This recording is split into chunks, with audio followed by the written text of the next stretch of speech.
তুমি যার লাগিয়া এমবি ভরো তার তো বাটন ফোন।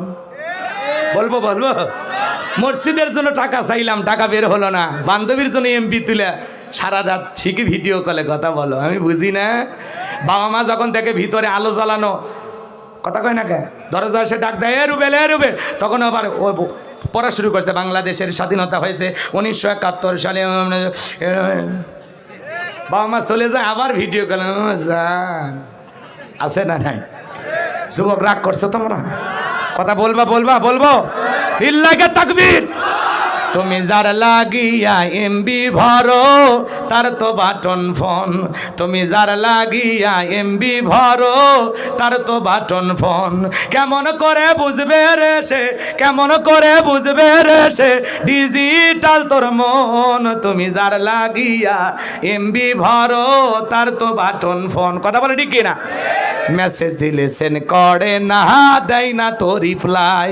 ভিডিও কলে বলবা কথা, ক্যামেরা তার নাই রে, ক্যামেরা তার নাই। বলবো বলবো মেসেজ দিলে সেন্ড করে না, দেয় না তো রিপ্লাই।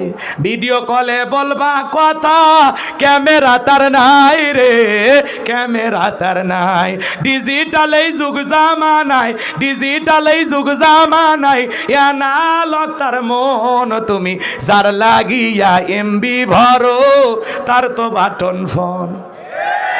প্রেম প্রীতি ভালোবাসা বিয়ের আগে নয়, মনের মধ্যে রাখো তুমি পরকালের ভয় রে, আল্লাহ তাআলার ভয়।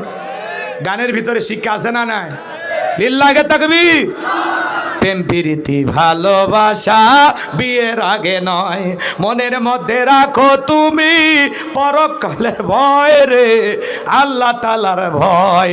তবে তুমি মুক্তি পাবা, তবে তুমি মুক্তি পাবা দোজখের আগুন। তুমি যার লাগিয়া এমবি ভরো তার তো বাটন ফোন। কেমন করে বুঝবে রে সে, কেমন করে বুঝবে রে সে ডিজিটাল তোর মন। তুমি যার লাগিয়া এমবি ভরো তার তো বাটন ফোন। জোরে বলেন মারহাবা। কষ্ট পাইছেন? এজন্য যুবক, বিয়ের আগে প্রেম প্রীতি ভালোবাসা করা যাবে। পিতামাতা পছন্দ করে বিয়ে দেবে যেখানে বরকত আছে। একামাত বাড়ি করে বিয়ে করো না। 20 বছরে একটা ছেলে বয়সই হয়নি ঠিক মতো, বাড়িতে এসে বলে আব্বা উত্তরপাড়া লাকিকে আমি কথা দিয়েছি, রাজি থাকলে 1 চাপুন না হলে 2 চাপুন। এরকম হাইব্রিড শয়তান আছে না নাই? যুবক, পিতামাতার অবাধ্য হয়ে তাদের মনে কষ্ট দিয়া জীবন সাজাইতে যাইও না। ব্যর্থ হয়ে যাইবা, ধ্বংস হয়ে যাইবা, অভিশাপ লাগবে, বদদোয়া লাগবে। কথা বলে ঠিক কিনা? তাহলে পিতামাতা এদিক, পিতামাতা পছন্দ করে বিয়ে দেবে যেখানে বরকত আছে, মুরব্বীদের দোয়া আছে যেখানে কল্যাণ আছে। কোন কোন যুবক বিয়ে করেন পিতামাতার পছন্দের মেয়েকে বিবাহ করবা? 2 হাত তুলে আল্লাহ দেখাও। যারা বিয়ে করনি পিতামাতার পছন্দের মেয়েকে বিবাহ করবা, মা বাবার পছন্দের পাত্রীকে বিবাহ করবা। আল্লাহ যুবকদের হেদায়েত দান করুন। জোরে বলেন আমিন। মা বাবার মনে কষ্ট দিয়া সংসার সাজাইলে, প্রেম করে বিয়ে করলে জীবনে সুখী হওয়া যাবে? তোর ভালোবাসা 3 মাস পরে জানলা ভেঙে ফেলে যাবি, দাউ করেলে সম্পর্ক হবে, জীবনে সুখ পাইবা না। কথা কোন ঠিক কিনা? তাহলে মুরব্বীদের কাদাইয়া না, মুরব্বীদের হাসাইয়া তাদের দোয়া নিয়ে জীবন সাজাবো। আল্লাহ কবুল করেন। আরো জোরে কোন আমিন।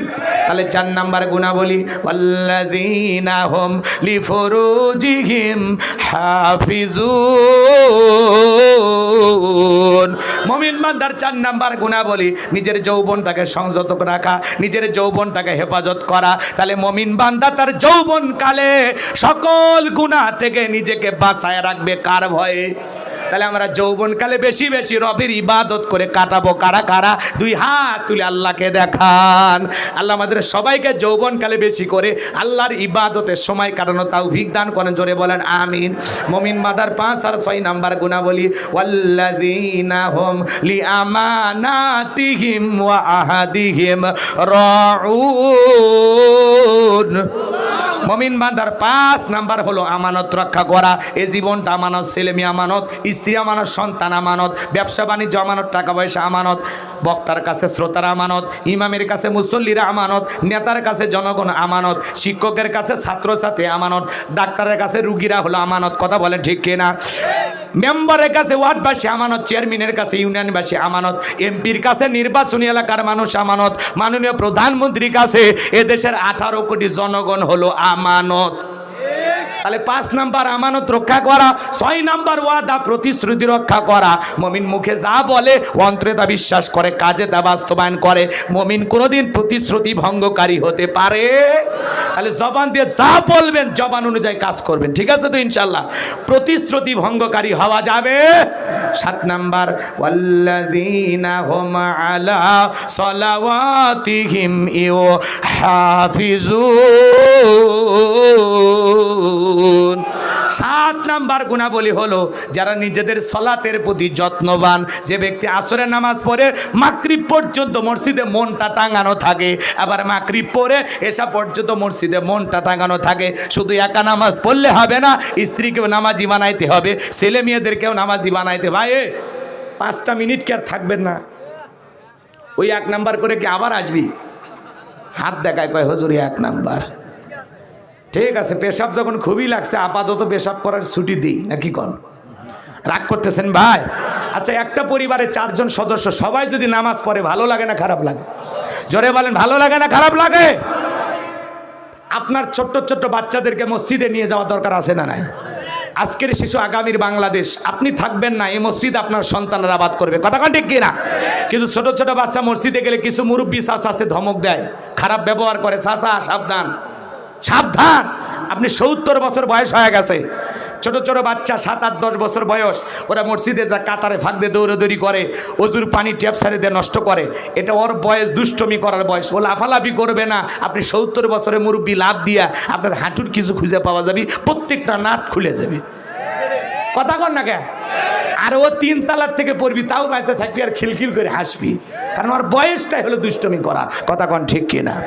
কোনো বাচ্চা মসজিদে গিয়ে দৌড়াদৌড়ি করলে ধমক দেবেন না। বিশ্বনবী জুমার খুতবা দেয়, হাসান আর হোসাইন দৌড়ায় 2 ভাই। নবীজি আমার 2 ভাইকে ধরলেন, কাছে নিয়ে আসলেন, ওদেরকে পাশে বসে খুতবা দিলেন। আল্লাহু আকবার বলেন। ছোট বাচ্চা মসজিদে যাবে, শোনেন, আপনার ছোট ছোট বাচ্চা মসজিদে গেলে আপনি মুরব্বী, ছোট বাচ্চার সাথে ভালো ব্যবহার করবেন। অজু পারে না, বোঝে না, ওকে জিজ্ঞাসা করেন, বাবা কোন ক্লাসে পড়ো? ক্লাস 3-তে। ঠিক আছে, তুমি কেমন ছাত্র? আজকে পরীক্ষা হবে, আমি হুবহুব যেভাবে অজু করব, এইভাবে যদি অজু করায়া দেখাইতে পারো 10 টাকা, দেখবেন আপনার এই 10 টাকার লোভে এই যে কৌশল করে একটা বাচ্চাকে আপনি অজু শিখাইলেন। সুবহানাল্লাহ বলেন। নোয়াখালী, ফেনী, চুয়াডাঙ্গা ওই এলাকায় বিভিন্ন জায়গায় গেলে আমি দেখি লেখা আছে এই মসজিদের ছোট্ট বাচ্চারা নামাজে আসলে চকলেট দেওয়া হয়।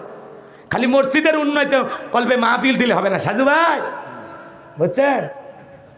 কিছু চকলেট কিনে নিয়ে এসে ইমামকে দিয়ে রাখবেন, যে ছোট বাচ্চা আসলে নিয়মিত চকলেট দিবা, তাহলে ছোট ছোট বাচ্চা আমাদের ভবিষ্যৎ প্রজন্মেরা নামাজি হবে।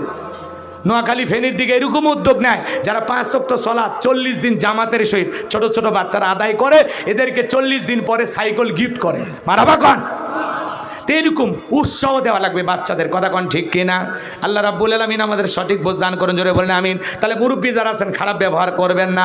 ওই বাচ্চাকে যদি অজু শিখাইতে পারেন, নামাজের ওঠা বসা শিখাইতে পারেন, আপনি মারা গেলে আপনার জানাজায় চোখের পানি ছেড়ে দিয়ে কাঁদবে আর বলবে, আমার গ্রামের এই চাচা আমাকে অজু শিখাইছিল, নামাজের রুকু সিজদা শিখাইছিল, কথা বলেন ঠিক কিনা?